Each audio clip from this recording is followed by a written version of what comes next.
So, before seeing this film, I felt very wishy-washy on it. I mean, it had Matthew Lillard, which is a W, Josh Hutcherson, who I haven't seen in seemingly years, and though I've never been a big fan of the games, I remember when the first ever game dropped and how huge it was on YouTube.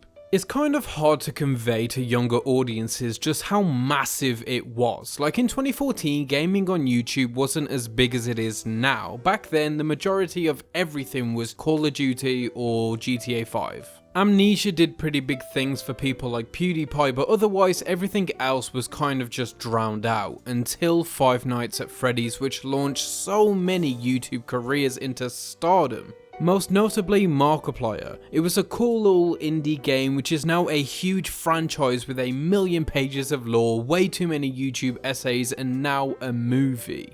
But even with all that context, I wasn't hugely anticipating the film, just more so in awe of its existence. And that was until the reviews came pouring in. So though Rotten Tomatoes is a totally uncredible website in my opinion, it did seem to suggest that most of the reviews were negative, which is fascinating. Because that started to cause these people on Twitter saying the film was doomed from the start. You can't make a film from just one room, or you can't adapt that game. They have the complication between having near no story or having all of the lore, which could bog everything down. But after reading all of these reviews and people's opinions, I just felt like a lot of it was absolute waffle. Not exactly with the quality of the film, because that was yet to be determined, but the more I thought about it, the more I thought it's actually an exceptional premise that could be very horrifying and unique. It's perfect for an indie, low-budget horror film that focuses on the atmosphere and energy more than the story or lore,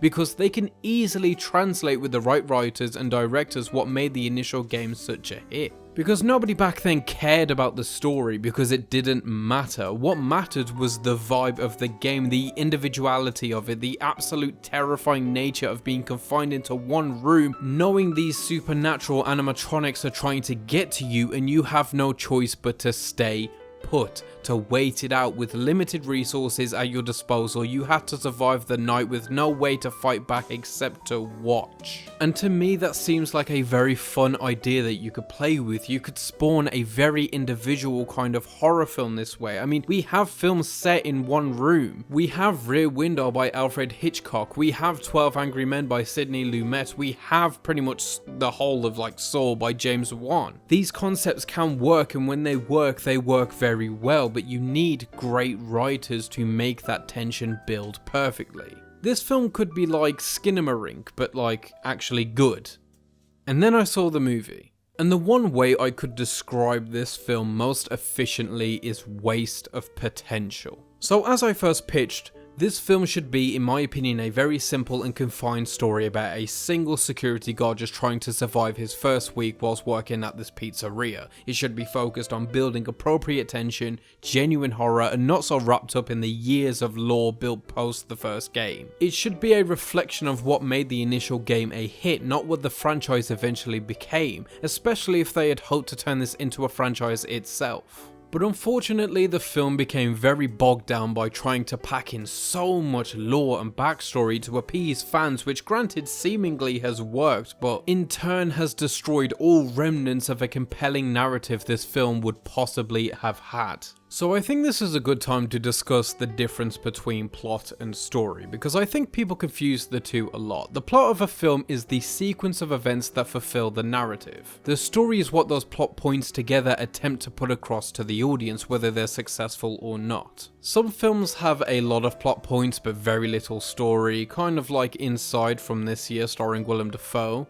And some films have a big story but not many plot points, and the trick is to find the balance. This film does not. The issue is this film has just entirely too many storylines going on at once that the limited amount of plot points cannot fulfill them. I mean, there's this storyline between our protagonist and his kidnapped brother, the story between our protagonist and his sister and their strained relationship. They also tack on this storyline of their aunt trying to get custody of the sister character, as well as the story of our protagonist himself not being able to keep a job, the story of the restaurant and the children who went missing, the story of the cop and the story of the owner of the restaurant. It's just so overly layered for a film that should be, as I said, simple. The way I would fix this film firstly is to streamline these storylines stories. It would instantly make the film feel less bloated and convoluted. I would remove the custody fight altogether and all the characters within it, since it adds very little to the character arcs and story overall. I'd remove the cop entirely, or if we kept her, keep her role to a minimum with no huge importance to the story or the history other than maybe a few teases to hold on to for future installments. Don't try to have a big twist villain, half the amount of lore of the children, get rid of the kidnapped brother storyline, or at least remove the whole dream sequence thread, and then maybe at that point we have a concise enough story that won't overcomplicate the runtime and will leave a lot of potential for future installments to expand upon. I would honestly remove the sister character entirely too. I don't know why horror lately has this insistence on involving child characters into narratives that don't require them to be effective. I understand the idea that children are innocent and they bring out this maternal and paternal instinct in the audience, and specifically in this case, Abby draws an interesting parallel to the children who are trapped within the animatronics, but I think it's wildly unnecessary. See, to me, I think the more fearful idea is a self-insert for the adult, and when the animatronics come to be a threat, they should pose the biggest threat to the adult and not the child. You know, this adult is just working a minimum wage job, which a lot of moviegoers just do. So when that person becomes the main victim of the story, it's a lot scarier for the audience themselves rather than a child that they can't really relate to.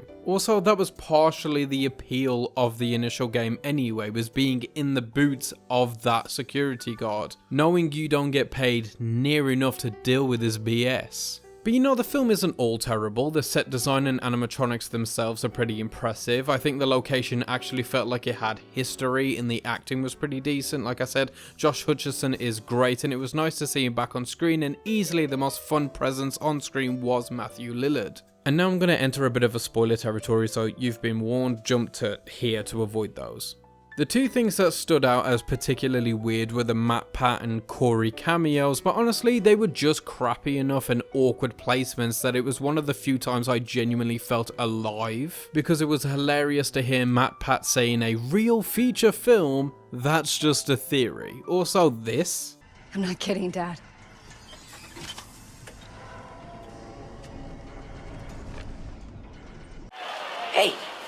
Hey, I've seen this one. This is a classic.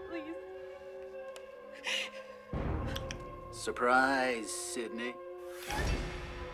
Pay attention, you're saying the same shit that he said. I'ma fuck you up. And though this film offers entirely nothing in ways of a coherent story, compelling scares, well-built atmosphere, or even a fun adventure, it does offer a subpar film experience with beautiful set design that's completely wasted on a decent premise with lackluster execution. But that's just me. Have you seen Five Nights at Freddy's? If so, let me know what you think about it. If not, will you? And whether it's a video game adaptation filled with wasted potential or not. As always, keep watching movies.